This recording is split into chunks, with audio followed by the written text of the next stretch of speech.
Pintu Misteri Nusantara. Pernah dengar situs yang katanya lebih tua dari piramida Mesir? Ya, lokasinya ada di Cianjur, Jawa Barat. Namanya Gunung Padang. Dari luar, memang hanya terlihat bukit biasa yang dipenuhi rumputan dan pepohonan. Tapi begitu kita naik ke puncaknya, terbentang ratusan batu andesit besar yang tersusun rapi membentuk teras-teras. Bukan acak, tapi jelas ada pola yang disengaja.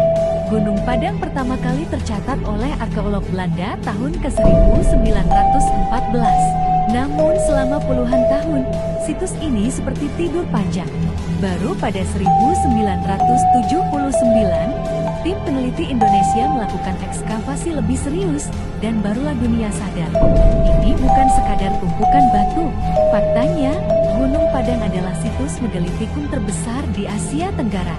Luasnya mencapai sekitar 25 hektar, lebih besar dari situs manapun yang pernah ditemukan di Nusantara. Yang bikin makin seru, masyarakat sekitar sejak dulu menyebut Gunung Padang sebagai tempat keramat. Legenda Sunda menyebut bahwa di sini Prabu Siliwangi pernah bertapa, dan batu-batu raksasa itu bukan buatan manusia biasa. Jadi apa sebenarnya Gunung Padang? Bukti peradaban kuno, atau sekadar situs ritual?